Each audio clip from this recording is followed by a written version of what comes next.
welcome to Ascent Kids. We're so glad that you are joining us today. We are actually out here in the great outdoors of Colorado and the western mountain slopes because I'm actually preparing to go on this camping trip. I'm getting all my gear together and I want you guys to help me do this because it's actually really important that you have the right gear when you are going camping.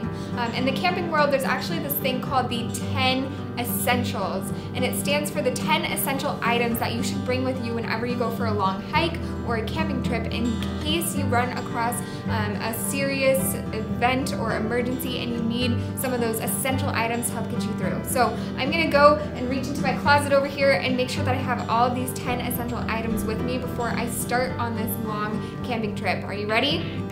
Essential item number 1, it is your first aid kit. I don't know how many of you guys have one of these or know how to use a first aid kit, some of the items in there. It contains things like gauze or band-aids. If I get hurt, something that I can bandage myself up with.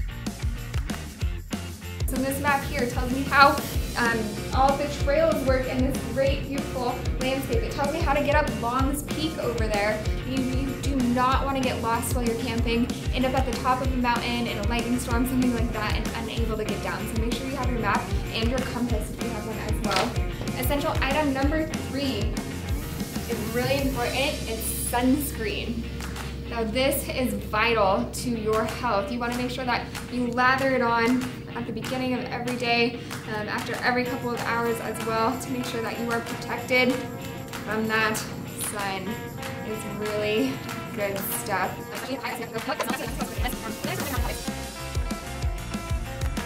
A knife or some sort of scissors. So if you get caught in the brush, my sunscreen all around in here. If you get caught in the brush, you can cut your way through and make sure that you don't get trapped anywhere that you don't want to be.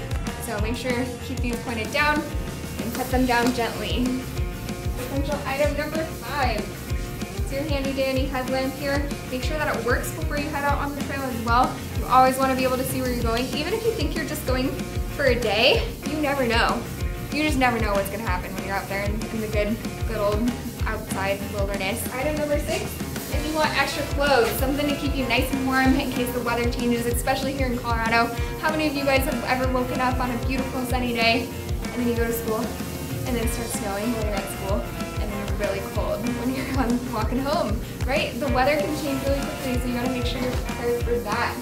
One of my favorites here is water. Extra water. You wanna make sure that you are well hydrated while you are camping. Number 8, this one's one of my personal favorites. You gotta bring some good snacks for the way.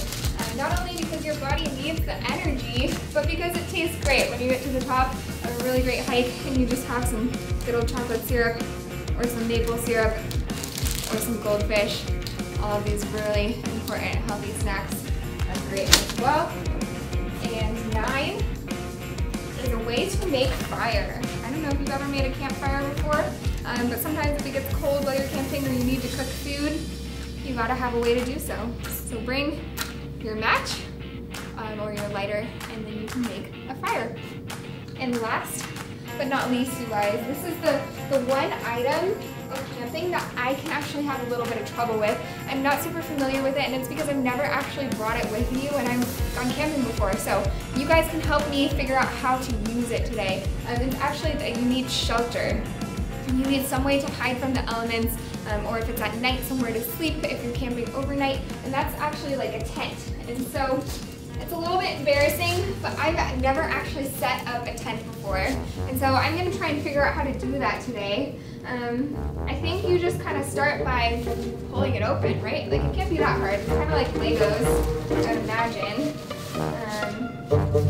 So let's see what we got here. We got these things. I'm not really sure what they are. Maybe if we just put them there. That looks right. And then, pull it open. I'm not really sure why there's 2 things here. Maybe you just like tie them together. Well, hey there, camper. How are you doing? Oh, hi, Camp Counselor Molly. How are you doing today? I'm good. What are you doing there? Well, So guys, for those who don't know, this is Camp Counselor Martin. She's an expert at the outdoors. Hey. Camp Counselor Martin, I'm out here setting up my tent. I'm getting all of my tent essentials ready to go camping tonight. And I'm just practicing putting together my tent, make sure that I know what I'm doing before I'm out there and have a problem. Oh, nice. Well, I'm a camp counselor. I can help you if you need some help pitching that tent, getting some things together. Well, thanks. I appreciate that offer, but I actually want to figure out how to do it on my own. See, I've done it before with my parents, and but what if something happens and they're not able to help me? I want to make sure that I'm prepared and can do this by myself. So I think I'm gonna just give it on my own. All right. You sure you don't need an expert opinion? You don't need anything? I'm sure. Okay. I think this is already looking pretty good. Yeah, looks good. I'm gonna leave you to it. I'll be over here pitching my tent. Okay. All right. What? How did you do that so quickly? Well, I told you, I'm an expert. I think mine's done too. I think you just kind of draw it in like this, and that'll be good enough, right? Like close enough? Oh, this is so comfortable. This is so comfortable. I think she may need some help. Molly. Yeah, there, camper. Camp Counselor Molly, I think you're right. My tent is looking a little bit sad. Can you come show me how to do it? Yeah, don't you worry there, camper. I'll come help you. All right, guys, I'm gonna go help her pitch her tent. I've got a really good worship song, so why don't we go watch that and then we'll be back.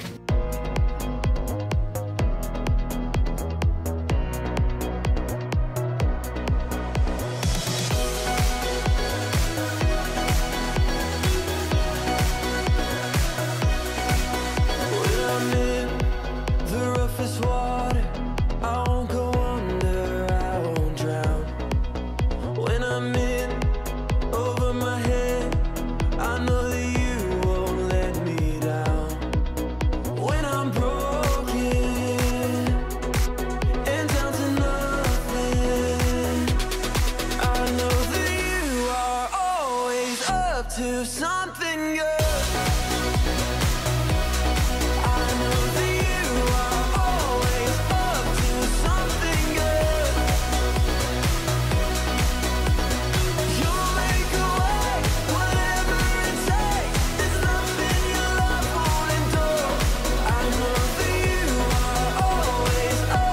Something good.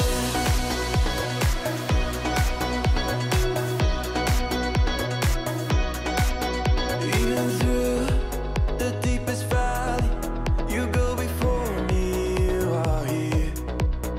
For I know you'll never leave me, your love surrounds me, I won't fear. When I'm broken and down to nothing, I know that you are always up to something good. I know that you are always up to something good.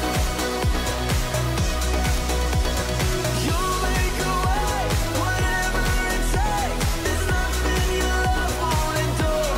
I know that you are always up to something good.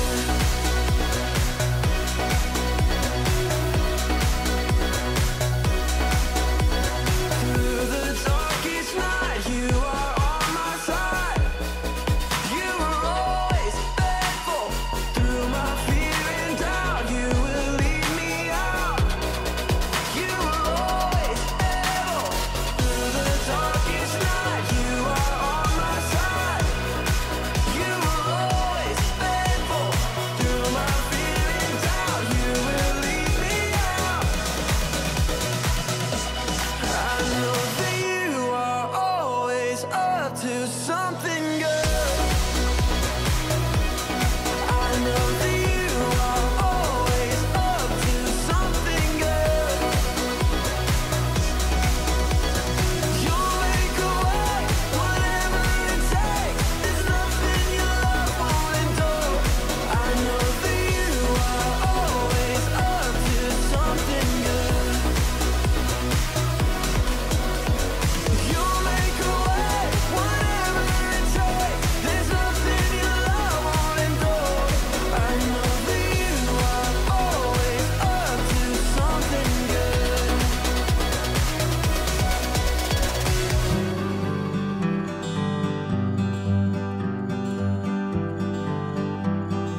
There once was a man named Moses who led the Israelites out of slavery in Egypt.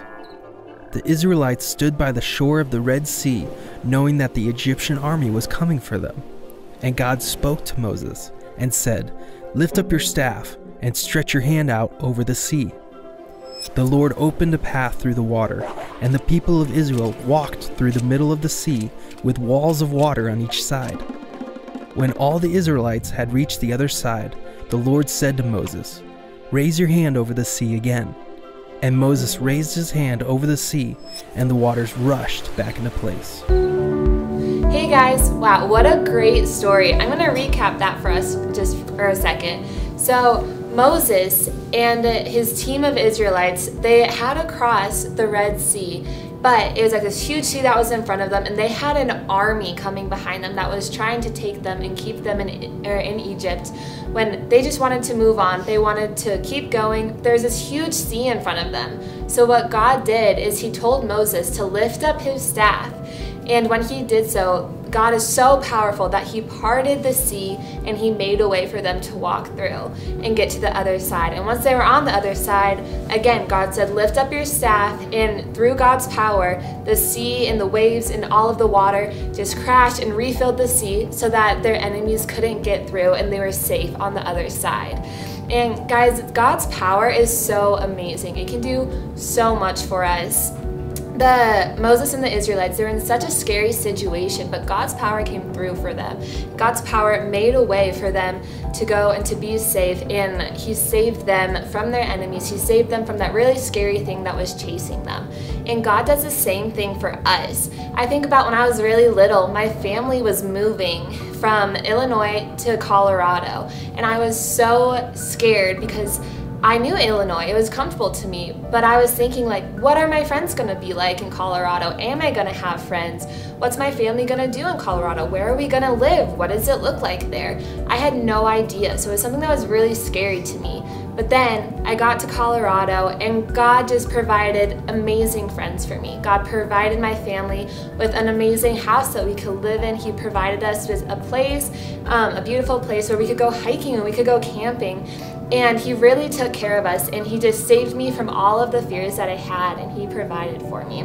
So guys, I'm thinking about the Israelites, like, what did they feel in that moment when God asked them to lift up the staff and to walk through the waters? I'm sure that they were really scared. I'm sure that maybe they had no idea what they were doing, but they had to trust God and trust that his power was going to take care of them. And so they did, and his power came through for them, and it saved them. So what are some scary things that you guys are going through right now? Maybe it's COVID, maybe it's a really hard test or a project that you have coming up in school. Maybe it's a friend or a sibling said something mean to you and you don't know how to handle it. But guys, you can rely on God's power to come through for you, and you can ask him to help you. You can ask him for his power, and he will be able to come through for you and provide a way that makes it not so scary anymore. I love that Molly pointed out that in order to get out of a seemingly impossible situation, that Moses and his followers had to rely on God. They were in a really tough spot that they couldn't get out on their own. And so they had to use God, to rely on him in order to make it out. But it also took paying attention to God speaking to them. In that one moment, Moses had a choice. He could either search for a way out on his own, like he could just jump into the water and try and swim against the current, potentially drowning, or he could try to fight the Egyptians to get them off, even though there were so many of them and they were significantly outnumbered. Or he could stop, pause for a moment, and listen and see if God was speaking to him. He could seek advice from God as well, and that is what he chose to do. And when he did, he actually heard God speaking to him and providing him a way out of this seemingly impossible, really scary and hard situation. And you know what? God is speaking to us all the time too. And it may not be directly like the ways that he spoke to Moses. It might not be in a loud, audible voice that we can hear, but he is speaking to you in a couple different ways. Sometimes he actually talks to us through other people in our lives, through friends, through our parents, through our teachers, coaches, other mentors, sometimes even through strangers or through a book or through a movie. Sometimes he's talking to us through a friend who's gone through a similar similar situation as what you're going through, or through a counselor, someone like camp counselor Molly, who came up to me and was willing to give me advice on something and to teach me how to do something that I didn't know how to do. But we have to be willing to actually ask for help. We have to be willing to accept it as well. Sometimes our pride or something called our ego can get in the way, where we want to do things on our own, like how I really wanted to set up that tent on my own. I didn't want help. But that kept me from learning how to do it and actually getting better. And so when I put away my pride and I actually did something called humbling myself enough to ask Molly for help, then I was actually able to find a solution to my problem and to move on forward. And that's something that's called recognizing our need and allowing others to step in and help us. Have you ever asked for help before? And it actually can feel really, really good when we step into that moment. Another way that God talks to us is by giving us stories in the Bible. If you've ever looked at the Bible before, then you'll know that it is full of incredible stories of people who had all sorts of really challenging problems, but it's also full of the solutions of how God spoke to them, of how He went and helped them. And so when we read through the Bible or read through Scripture, we actually are given clear examples of ways that we can get help for our current everyday problems. Like looking through the story of Moses in the Bible, we see that God is there, that He's ready to help us through these challenging situations. And so the Bible can also teach us these solutions for problems and how to find the best path for our life.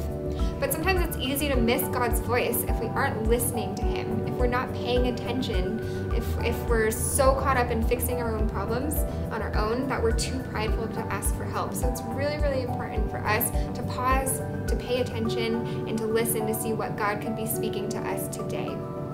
So now what we're going to do is we're going to get a chance to worship again, to worship a God who is powerful, who provides for us, and who gives us a way through tough situations. So if you guys could stand with me and dance and sing to this song, we're going to sing to our good God.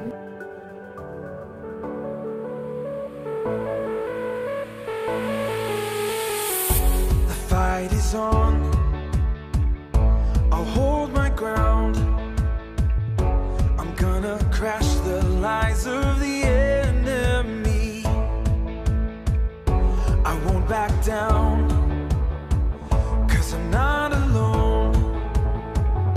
With you, my God, I'll conquer anything.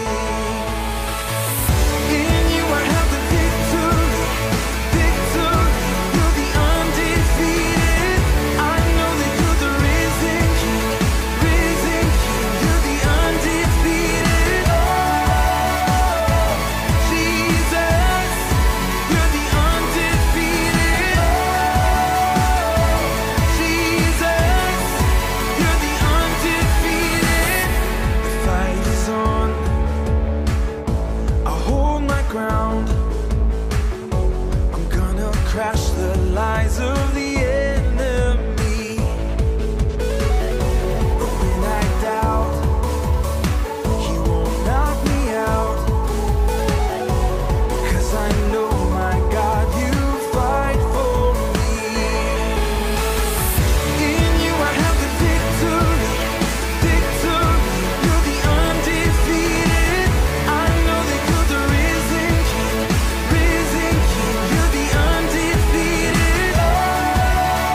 story we told today, how did God save his people?